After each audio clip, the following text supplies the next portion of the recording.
రాకాలోకంకి స్వాగతం. ఈ కంటెంట్ మీకు నచ్చినట్టయితే లైక్ చేయండి, మీ బంధుమిత్రులకి షేర్ చేయండి. ఇప్పటివరకు సబ్స్క్రైబ్ చేసుకోకపోతే సబ్స్క్రైబ్ బటన్ని నొక్కండి. అదేవిధంగా బెల్ ఐకాన్ని కూడా తప్పనిసరిగా నొక్కండి. జై హింద్ మిత్రులు. నవంబర్ 25న రెండు మేజర్ సంఘటనలు జరిగినాయి. ఒకటి, అయోధ్యలో శ్రీరామ మందిర నిర్మాణ కార్యం పూర్తవుతుందని తెలియజేస్తూ ప్రధానమంత్రి నరేంద్ర మోదీ దేవాలయ శిఖరం మీద కాషాయ ధ్వజాన్ని ఎగురవేశారు. అదే సమయంలో సుప్రీంకోర్టు ఒక కీలకమైన తీర్పునిచ్చి కుహనా సెక్యులరిస్ట్ శక్తులకి ఒక పెద్ద హెచ్చరిక లాంటిది జారీ చేసింది.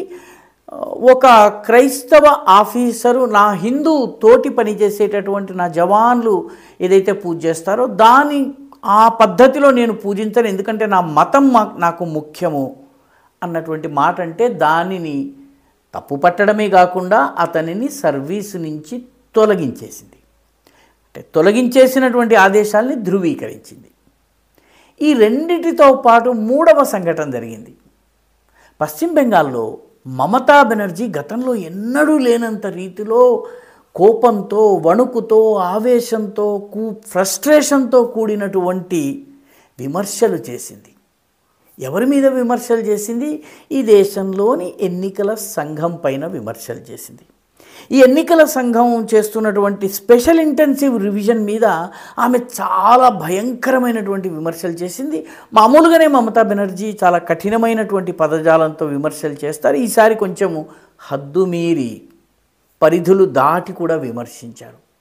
ఎందుకంటే స్పెషల్ ఇంటెన్సివ్ రివిజన్, ఓటర్ల జాబితా యొక్క సమగ్ర శుద్ధీకరణ కార్యక్రమం ఏదైతే జరుగుతోందో దీనిని అడ్డుకునేందుకు ఆమె చాలా రకాలుగా ప్రయత్నించారు, కుదరలేదు.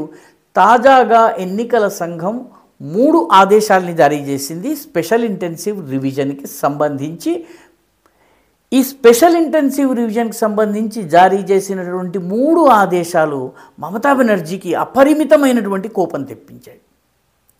ఎందుకంటే ఏదో రకంగా వీటిని మ్యానిపులేట్ చేయడానికి చాలా ప్రయత్నాలు జరిగాయి. అదేవిధంగా బిఎల్ఓలు, బూత్ లెవెల్ ఆఫీసర్స్ ఎవరైతే ఉంటారో ఎన్నికల సంఘం పరిధిలో పనిచేస్తారు కానీ రాష్ట్ర ప్రభుత్వ ఉద్యోగులు, ఇటువంటి వాళ్లను బెదిరించి, భయపెట్టి, బతిమాలి, బామాలి తనకు అనుకూలంగా ఓటర్ల జాబితాలు తయారు చేసుకునేందుకు, చనిపోయిన వాళ్ళ పేర్లు ఉంచేందుకు, డబుల్ ఎంట్రీలు ఉంచేందుకు, అదేవిధంగా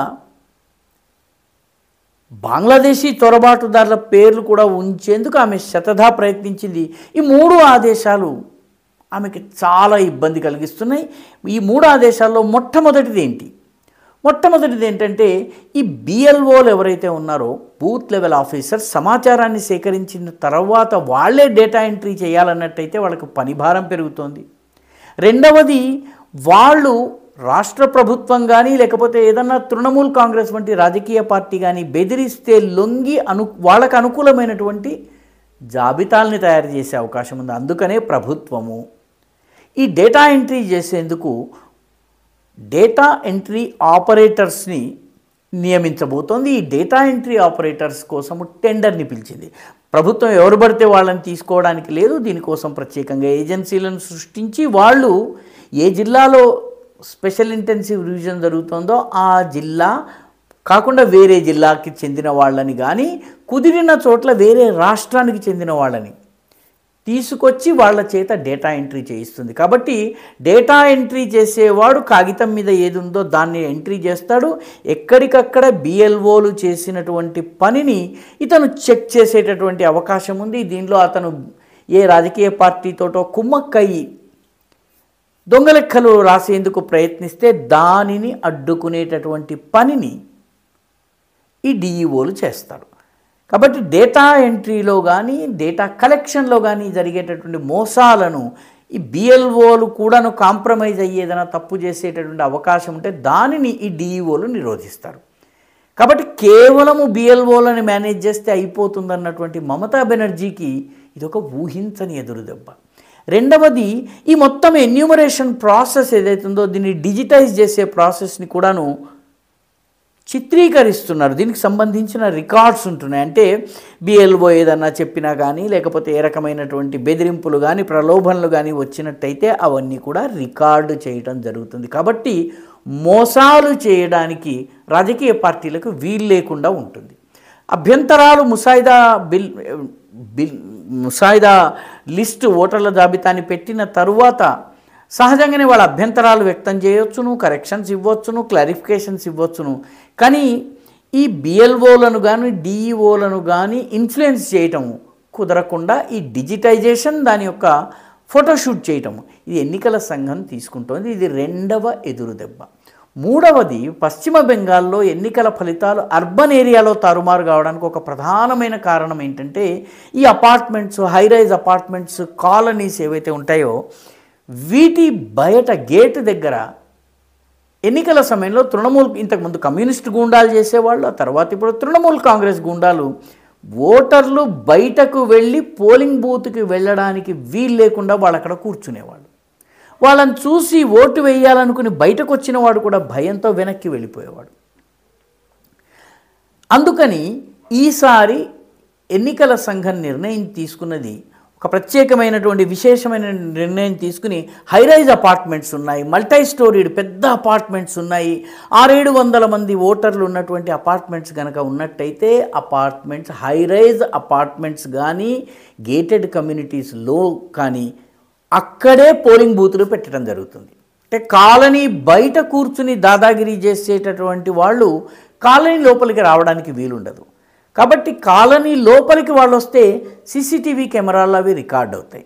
కాబట్టి ప్రజలు, ముఖ్యంగా హైరైజ్ అపార్ట్మెంట్స్లో ఉన్న వాళ్ళు, మేధావి వర్గానికి చెందిన వాళ్ళు, చదువుకున్నటువంటి వాళ్ళు, దేశ రాజకీయాలను అర్థం చేసుకున్న వాళ్ళు నిర్భయంగా వచ్చి ఓటు వేయడానికి వీలైనటువంటి పరిస్థితి కల్పిస్తుంది. ఈ 3 చర్యలతో మమతా బెనర్జీకి ఇప్పుడు నిద్ర పట్టడం లేదు. ఎందుకంటే బిఎల్ఓలను ప్రభావితం చేయటం ఇప్పుడు కుదరదు. ఎందుకంటే మొత్తం ప్రాసెస్ని డిజిటైజ్ చేస్తున్నారు. కొన్ని చోట్ల కంప్యూటరీకరణ దాన్ని ఫోటోగ్రాఫిక్ ఎవిడెన్స్ని కలెక్ట్ చేస్తున్నారు. రెండవది, వాళ్ళకు చెక్ పెట్టేందుకు వేరే రాష్ట్రాలు లేదా వేరే జిల్లాలకు చెందినటువంటి డేటా ఎంట్రీ ఆపరేటర్స్ని టెండర్ ప్రక్రియ ద్వారా బయట నుంచి తీసుకొస్తున్నారు.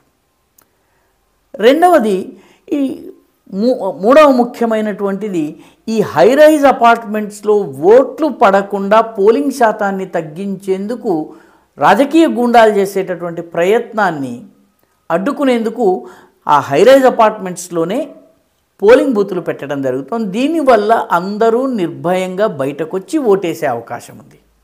ఈ 3 చర్యల వల్ల పాపం మమతా బెనర్జీకి ఇప్పుడు కంటి మీద కునుకు లేనటువంటి పరిస్థితి. ఈ వీడియో మీకు నచ్చినట్టయితే లైక్ చేయండి, షేర్ చేయండి, ఈ ఛానల్కు సబ్స్క్రైబ్ చేయండి. మీ అభిప్రాయాన్ని కమెంట్ల రూపంలో తప్పనిసరిగా పంపించండి.